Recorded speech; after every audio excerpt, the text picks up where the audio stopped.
بسم الله الرحمن الرحیم بدن کی جمله انشائیه آنس کے قائل شراب صدق و کذب صفت توان کرد. په تیر سبق کې علامه صاحب د مسند او مسند الیه تعریف ذکر ک او ورسره یو فائدہ ذکر کړه.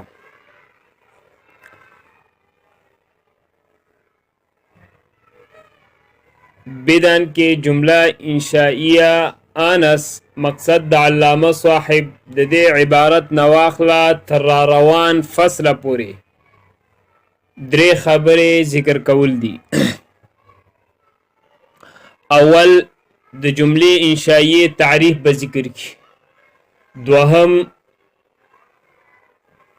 د جملې انشائیه تقسیم به ذکر کی. دریم د هر یو قسم وضاحت به وکي سره د مثاله. څو خبرې ذکر کوي علامه صاحب په ننني سبق کې؟ درې. اول نمبر خبره د څه شي تعریف به ذکر کی؟ د جملې انشائیه تعریف به ذکر کی. علامه صاحب فرمایي چې جمله انشائیه د هغه جملې ته ویل کیږي چې د هغې ویونکي ته رښتینی او دروغجن نشي ویلی کېدلی. دوهم د جملې انشائیه تقسیم به وکړي. علامه صاحب فرمایي چې جمله انشائیه په 10 قسمه باندې ده. دریم د هر یو قسم وضاحت به وکړي سره د څه شي؟ مثالونو. ګورئ ورته اول نمبر خبره څه شی ده؟ د جملې انشائیه تعریف. دا علامه صاحب ذکر کوي په دې عبارت سره بیدان کې پوشا طالب جانا کی جمله انشائیه آنس چې جمله انشائیه د هغه جمله ده کې قائل شرا چې د هغې ویونکې بصدق و کذب پرشتیا او دروغو باندې صفت نتوان کرد. صفت معنا مې مخکې چه کړې وه؟ موصوفه مقه معنا دلته هم ده. صفت نتوان کرد موصوف کېدلی نشي.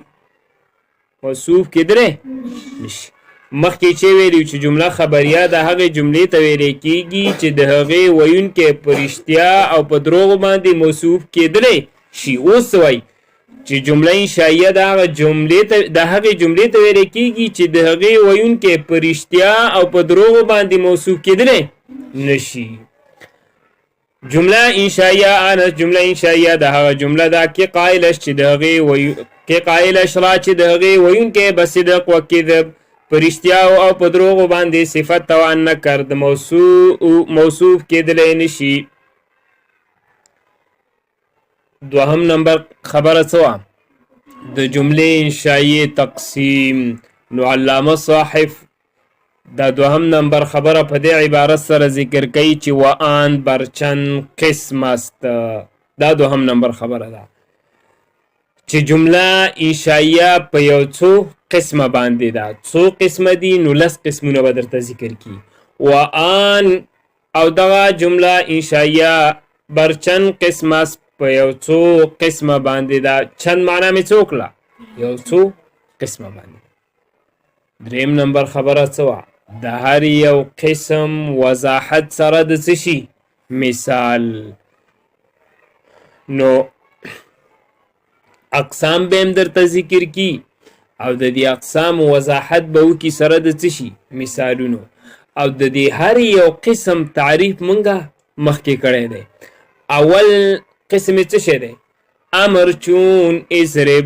امر چون معنا مخکې مونږ کړې وه په مثال کې چې کله راشي وروسته ته مثال ذکر وي نو د چون معنا به څنګه کوو؟ لکه امر چون لکه اضرب لکه اضرب. د امر تعریف مونږ کړی و چې امر د هغې جملې انشائیه ته ویلی کېږي چې په هغې کې د مخاطب نه د یو کار کولو څه وي؟ مطالبه وي. په هغې کې د مخاطب نه د یو کار کولو څه وي؟ مطالبه. یا لن په هغې کې حکم وي. امر د هغې جملې انشائیه ته ویلی کېږي چې په هغې کې څه وي؟ حکم. اضرب ته ووهه. په دې کې حکم شته که نشته؟ شته دی. د وهلو حکم دی اضرب چې ته ووهه. دوهم قسم ونهی او نهی چون لا تضرب لك لا تضرب او د نهي تعریف هم مونږ کړی چې نهي د هغې جملې انشائیې ته ویلی کېږي چې په هغې کې د یو کار نه کولو څه وي مطالبه وي. چون لا تضرب و استفهام او دریم قسم څه شی دی استفهام و استفهام او استفهام چون هل ضرب زید لکه هل ضرب زید د استفهام تعریف مونږ کړی چې استفهام د هغه جملې انشائیې ته ویلی کېږي چې د هغې په ذریعې باندې د یو څیز متعلق څه وکړلی شي سوال وکړلی شي تپوس وکړلی شي پوښتنه وکړلی شي. وتمني دا سویم قسم شو څلورم وتمني او تمني چون لیت زیدا حاضر لکه لیت زیدا حاضر د تمني تعریف مونږه کړی چې تمني د هغې جملې انشائیې ته ویلی کېږي چې په هغې کې د یو خبرې خواهش او ارزو وي. وترجي او پنځم څه شی دی ترجي وترجي او ترجي چون لکه لعل عمرا غائب د ترجي تعریف مونږه کړی چې ترجي د هغې جملې انشائیې ته ویلی کېږي چې په هغې کې د یو خبرې څه وي امید وي. وعقود شپږم نمبر قسم د جملې انشائیې هغه عقود دی څه شی دی عقود. وعقود او عقود چون بعت و اشتریت د عقود تعریف مونږ کړی چې عقود د هغې جملې انشائیې ته ویلی کېږي چې د اخیستلو او خرڅولو په وخت کې ویلی شي. که د اخیستلو خرڅولو په وخت کې ونه ویلی شي د هغه نه وروسته وویلی شي بیا هغه چې دی جمله انشائیه نه ده هغه بیا خبر ورکول دي په هغې کې. وندا دا څویم قسم دی اوم نوم قسم وندا او ندا چون یا الله د ندا تعریف مونږه کړی چې دا هغه جمله انشائیه ده چې د حرف ندا په ذریعې باندې مخاطب ځان ته څه کړی شي متوجه کړی شي. اتم وعرض او عرض چون الا تنزل بنا فتصيب خيرا د عرض تعریف مونږه څه کړی چې دا هغه جمله انشائیه ده چې د هغې په ذریعې باندې یو شخص په یو کار باندې څه کړی شي را برانګیخته معنا مونږ کړې وه راتیز کړلی شي یو شخص په یو کار باندې راتیز کړلی شي. نهم نمبر قسم د جملې انشائیې هغه دی قسم څه شی دی قسم. وقسم او قسم چون لکه والله لاضربن زیدا د قسم تعریف مونږ څه کړی چې دا هغه جمله انشائیه ده چې په هغې کې څه ذکر وي په یو څیز باندې قسم ذکر وي. وتعجب او لسم قسم په کتاب کې آخرنی قسم څه شی دی تعجب. وتعجب او تعجب چون ما احسنه واحسن به لکه ما احسنه واحسن به تعجب د پاره دغه دوه صیغې راځي ما احسنه ما افعله وافعل به ما احسنه واحسن به. او د تعجب تعریف مونږه کړی چې د هغې جملې انشائیې ته ویلی کېږي چې په هغې کې په یو خبره باندې تعجب ذکر وي. تعجب څه ته ویلی کېږي حیرانتیا په یو خبره باندې څه ذکر وي حیرانتیا چې په هغې کې د حیرانتیا اظهار وي. او یو قسم مونږه بل هم د دې جملې انشائیې اقسامو سره زیات کړی چې هغې ته څه ویلی دعا.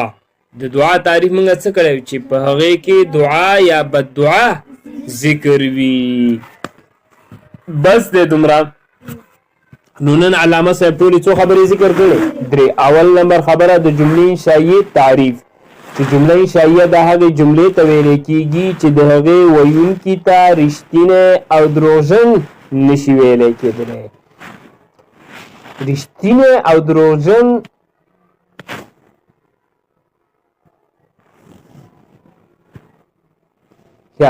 د جملې انشائیې تعریف مو څنګه وکړو چې د هغې ویونکي ته رښتینی یا دروغجن نشي ویلی کېدلی.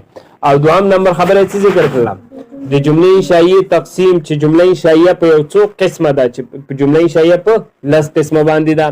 او دریم علامه صاحب د جملې انشائي اقسام ذکر کړ سره د مثالونو او تعریفونه هم موږ سره